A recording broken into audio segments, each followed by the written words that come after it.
My name is Brent Vivier, and I work here in Alert Bay with the Indigenous Policing Unit. I would like to acknowledge that we are speaking on the traditional territory of the Numgis First Nation.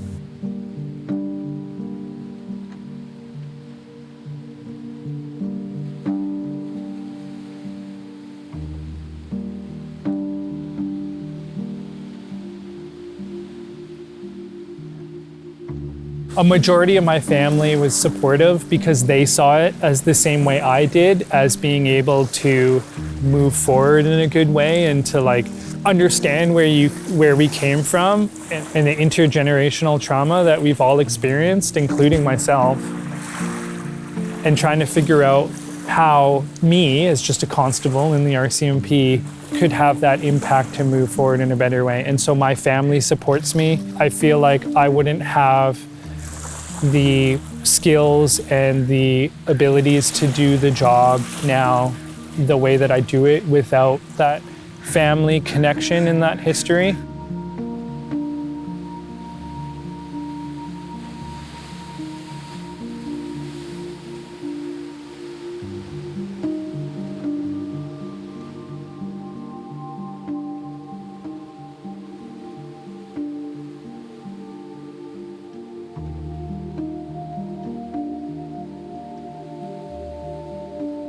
When I told my mom that I was transferring to Alert Bay from Creston is when I found out that my grandmother actually came to residential school here in Alert Bay.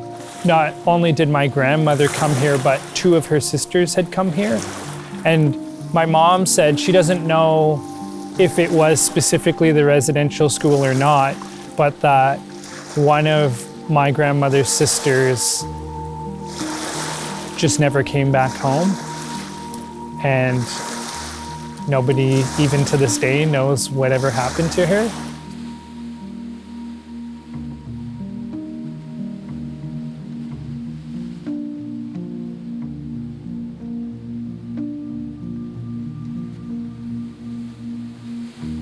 I know we've all been impacted by that history, and now in my role, I see it as a way to kind of honor my grandmother and honor those people that were here. Like my grandparents know what it's like to be taken and forced into residential schools by the RCMP. Those people are still alive. So that's why we're at the infancy, why we still have more steps to take. As much as I know coming together is the right answer, that it's clear that there are two worlds, and I have a foot in each world, and I have a responsibility to my family and to where I come from and to my culture, but I also have a responsibility to what I swore to uphold in the Canadian laws. I feel like I'm always pulled back and forth on that line, that I feel like they butt heads, the different ideals of what it's like and how things are dealt with in an Indigenous community compared to how things are dealt with the criminal code or with policies. You know, they don't always go hand in hand together. And so working to try and figure out where we can meet in the middle, I think, is what the goal is and what my goal is. I feel like if we can carry ourselves as the RCMP in an empathetic and a compassionate way, creating an environment where Indigenous people feel accepted and heard and welcomed, that would put us on the right road we need to be on. What I think is being done well by the RCMP is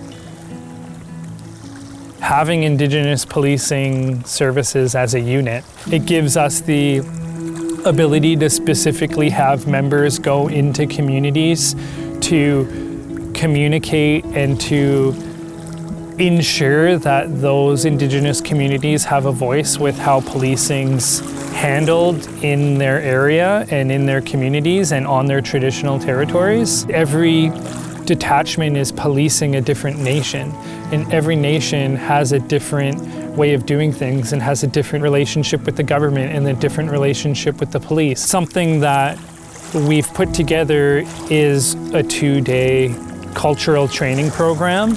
The whole detachment gets together with a local Indigenous-owned company who does specific cultural eco-tourism, understanding where their villages are, where their historic places are, what's important to them, and what they would want the RCMP to know. I feel like there's still a lot of steps that need to be taken, but it's also exciting that now, as an Indigenous member in the RCMP, that I can play in some type of role to move forward in a better way so that we can rebuild what has kind of fallen apart for us.